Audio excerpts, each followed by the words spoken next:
नमस्कार, आप लोग को फानी जब में स्वागत है। यहाँ पर देखेंगे यूपी कैडेट करंट अफेयर्स 2020-21 के अंतर्गत जो है क्लास 6 यहाँ पर हम देखने वाले, जिसमें मोस्ट इम्पोर्टेंट 10 क्वेश्चंस हम देखते हैं। और बाकी इससे पहले 5 पार्ट आपके हो चुके हैं, तो उस क्लासेस को ज़रूर देखें ताकि आपके मोस्ट इम्पोर्टेंट कोई भी क्वेश्चंस नहीं छूटें।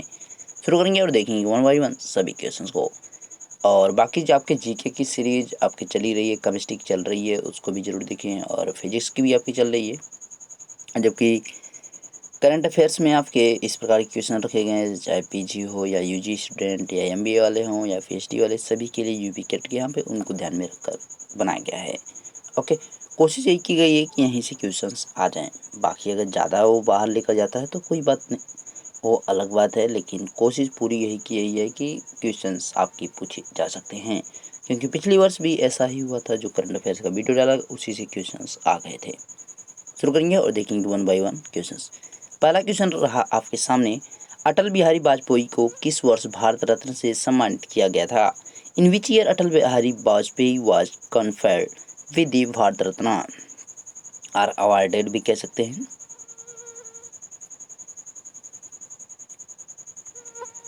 इन विच ईयर, तो अगर राइट आंसर की बात की जाए तो यहाँ पे कब किया गया था? 2015 में। ध्यान रखिएगा, कब? 2015 में। यानी राइट आंसर क्या हो जाएगा? C option is the right option. ध्यान रखिएगा, अटल बिहारी वाजपेयी के साथ मदन मोहन मालवीय को भी दिया गया था भारत रत्न। 2015 में 2 लोगों को दिया गया था, जबकि 2019 में आपका कितने लोगों को दिया गया था? 3 लोगों को। प्रणब मुखर्जी,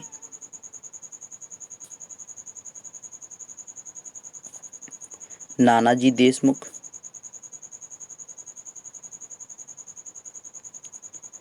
और भूपेन हजारिका।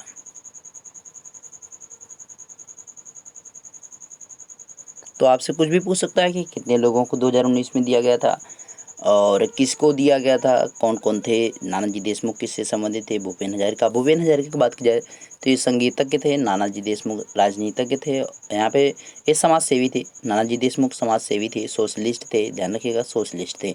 ये म्यूजिशियन थे। और प्रणब मुखर्जी आपके राजनीति से संबंधित थे। नेक्स्ट वन, किसानों की विशेष ज़रूरतों, खेती के सर्वश्रेष्ठ तरीका, उत्पादकता बढ़ाने तथा फसल बीमा की सभी ज़रूरतों से संबंधित जानकारी हेतु एप्लीकेशन है। Is there an application for information related to the special needs for of farmers, best methods of farming to increase productivity and all the requirements of crop insurance?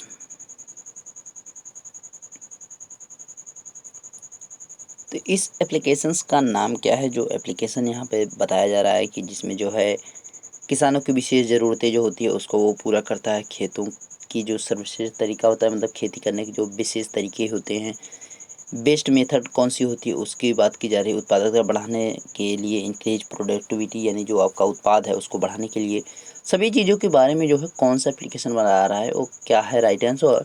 तो यहाँ पे अगर राइट आंसर की बात की जाए तो किसान सखा उसका नाम है। एप्लीकेशन कौन है? किसान सखा। इसको शुरू किसके द्वारा किया गया था? भारतीय एक्सा जनरल इंश्योरेंस के द्वारा इसको क्या किया गया? शुरू किया गया है। भारतीय एक्सा जनरल इंश्योरेंस के द्वारा इसको स्टार्ट किया गया। यानी first option is the right option. Next one, corona virus मानव के किस अंग को प्रभावित करता है? Corona virus affected which organ of human?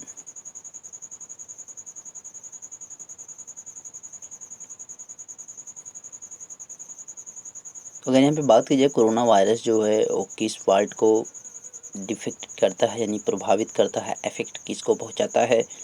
तो अगर राइट आंसर की बात की जाएगी तो किसको? रिस्पायरेटरी सिस्टम को, यानी श्वसन तंत्र को। इससे प्रभावित क्या हो रहा है? श्वसन तंत्र। आपकी सांसें फूलने लगती हैं, आपको सांस लेने में दिक्कत से काफ़ी सारी समस्याएं हैं। तो यहाँ पे ध्यान रखना है, श्वसन तंत्र से संबंधित है। यहाँ पे कोरोना का जो अटैक होता है, यानी कोरोना से प्रभावित होने वाला अंग है कौन सा? श्वसन तंत्र है, रिस्पायरेटरी सिस्टम। नेक्स्ट वन, नीली अर्थव्यवस्था पर ध्यान केंद्रित करने हेतु एक पहल कौन सी है? Which is an initiative to focused on the blue economy? Blue आपके एक कमेंट हमें करके बताना है कि नीली क्रांति संबंधित किससे है। जो नीली अर्थव्यवस्था की बात की संबंधित किससे है? नीली क्रांति जो होती है वो संबंधित किससे है, ये आपको बताना है कमेंट करके। यहाँ पे अगर बात करें नीली अर्थव्यवस्था पर, यहाँ पे blue economy is an initiative to focus on the blue economy. तो यहाँ पे अगर राइट आंसर की बात करें तो क्या हो जाएगा, यहाँ पे सागर इनिशिएटिव हो जाएगा, यानी सागर पहल की बात की जा रही है, जो कि नीली अर्थव्यवस्था पर ध्यान केंद्रित करने हेतु एक पहल बनाई गई है। नेक्स्ट वन, खेतों को उद्योग का दर्जा देने वाला पहला राज्य कौन सा है? Which is the first state to give the status of industry to farms. ऐसा कौन सा राज्य है जिसने खेतों को उद्योग का दर्जा दिया है? तो अगर राइट आंसर की बात की जाए तो ऐसा कौन सा राज्य है जो ऐसा किया है, तो कौन है? मिजोरम। ध्यान रखिएगा, मिजोरम, यानी D option is the right option. Next one, कृषि भूमि को लीज पर देने की नीति लागू करने वाला पहला राज्य कौन सा है? Which is the first state to implement the policy of leasing agriculture land.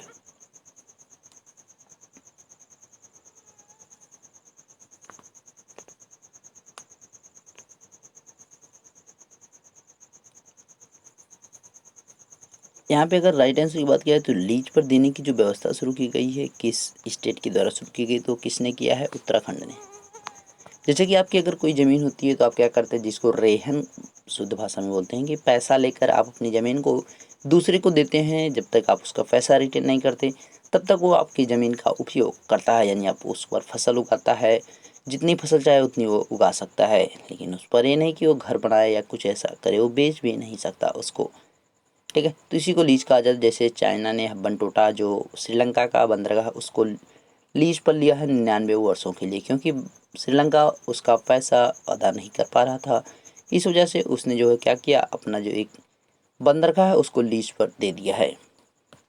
Next one, सर्वाधिक बार इंडियन प्रीमियर लीग का खिताब जीतने वाली टीम है? Which team on the title of Indian Premier League most times.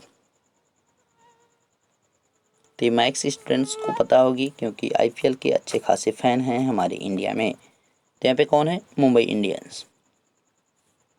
First option is the right option. कितने times? 5 times.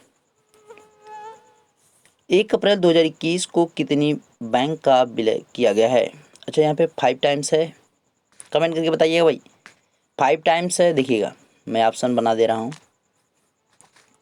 1, 2 and 3 and 5। तो इसमें से आपको कमेंट करके बताना है सही कौन सा है। 5 टाइम्स या सही है, या 3 टाइम्स सही है, या 2 टाइम्स सही है, या 1 टाइम सही है। इंडियन प्रीमियर लीग खिताब जीतने वाली मुंबई इंडियंस है। टीम तो सही है, अब आपको एक कमेंट करके बताना है कि उसने कितनी बार जीता है। 5 बार जीता है, 3 बार जीता है, 2 बार जीता है, 1 बार, और 4 भी लिख दे रहा हूँ। कुछ लोग कहेंगे कि सर 4 नहीं लिखे हैं, तो मैं 4 भी यहाँ पे लिख दे रहा हूँ, तो आपको कमेंट करके जरूर बताना है। 1 अप्रैल 2021 को कितनी बैंक का विलय किया गया? How many banks have been merged on 1 April 2021।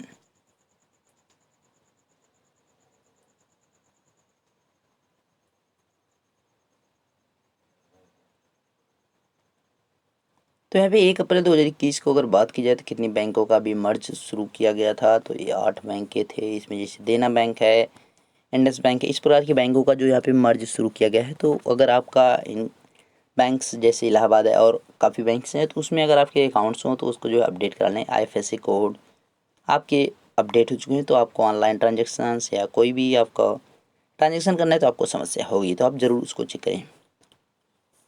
Bharat में कुल कितनी राजनीतिक पार्टी राष्ट्रीय दल के रूप में हैं? How many political parties in India form are national party. जैसे कि आपको पता है कि इंडिया में पार्टीज़ काफ़ी हैं, लेकिन उसमें कुछ ही पार्टी हैं जो नेशनल स्तर पर अपना वर्क करती हैं। तो कौन कौन सी पार्टीज़ हैं उनकी यहाँ पे बात की जाएगी। तो यहाँ पे टोटल अगर बात की जाए तो कितनी पार्टी? 8 पार्टी। 8 पार्टी ऐसी हैं जो नेशनल पार्टी हैं। उनमें अगर बात की जाए, पहला आपका सभी को पता है बीजेपी। सेकेंड वन पे बात की जाए कांग्रेस।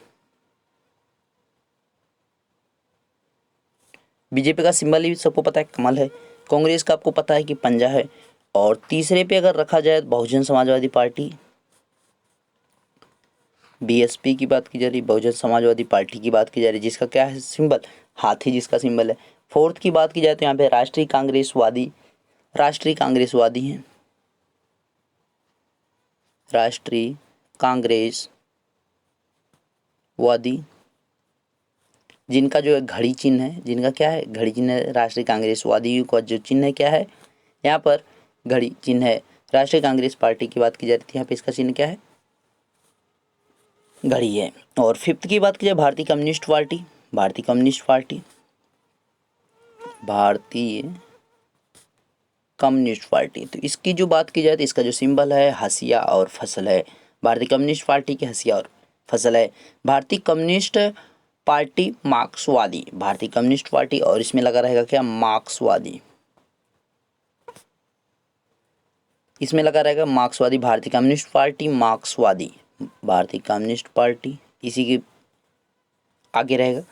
तो इसका जो चमेली का फूल होता है वो क्या है, इसका सिंबल है चमेली का फूल, जो इसका सिंबल है। तो आपके 6 अभी हुए और आपके अभी 6 2 बाकी हैं। तो ये 6 आपका मार्क्सवादी थी, यानी भारतीय कम्युनिस्ट पार्टी की बात की जा रही है, जिसका जो आपका हंसिया और हथौड़ा है। और बाकी बात की जाए तो यहाँ पे सर्वभारतीय तृणमूल कांग्रेस, सर्वभारतीय तृणमूल कांग्रेस की बात की जाए, सर्वभारतीय तृणमूल कांग्रेस, जिसका जो क्या सिंबल है, चमेली का फूल है। और लास्ट वन जो 8 आपकी है वो नेशनल पीपुल्स पार्टी है, नेशनल पीपुल्स पार्टी, जिसका जो सिंबल है क्या है, किताब है। पहले की बात की जाए बीजेपी, कांग्रेस, बीएसपी एंड राष्ट्रीय कांग्रेसवादी एंड भारतीय कम्युनिस्ट पार्टी एंड मार्क्सवादी, भारतीय राष्ट्रीय पार्टी और सर्व भारतीय तृणमूल कांग्रेस और नेशनल पीपुल्स पार्टी। तो आपके पास 8 पार्टीज ऐसे हैं इंडियन कंट्रीज में जो कि क्या है, नेशनल पार्टी के तौर पर जानी जाती हैं। राजनीतिक मुद्दों पर बनी तांडव टेलीविजन श्रृंखला के निर्देशक कौन थे? Who was the director of the Tandav television series on political issues? इस पर काफ़ी विवाद हुआ था, तो इसलिए मैंने इसको लिया है, क्योंकि आपसे पूछ सकता है। जैसे कि जब आपका पद्मावत आई थी तो उस पर भी काफ़ी विवाद देखने को मिला था, तो इसलिए मैंने इसको भी लिया है, ताकि जो अगर आ जाए तो उसको भी ध्यान रखिएगा। अगर इसके राइट आंसर की बात की जाए, यानी इसके जो राइटर थे, यानी जो इसके निर्देशक थे, वो डायरेक्टर थे, वो कौन थे? अली अब्बास जफ़र। अली अब्बास जफ़र जो हैं क्या इसके निर्देशक हैं, यानी इसके डायरेक्टर हैं। ओके। और बाकी आपको अगर कोई समस्या इन क्वेश्चंस में होती है तो उसको जो हमें व्हाट्सअप कर सकते हैं, और आप चैट भी हमसे कर सकते हैं अगर कोई आपको दिक्कत है तो। मिलेंगे नेक्स्ट वीडियो में, और इसको ज़्यादा से ज़्यादा शेयर करें ताकि भाई लोग पास चीज़ें पहुँच सके। ओके, मिलेंगे नेक्स्ट वीडियो। Thank you.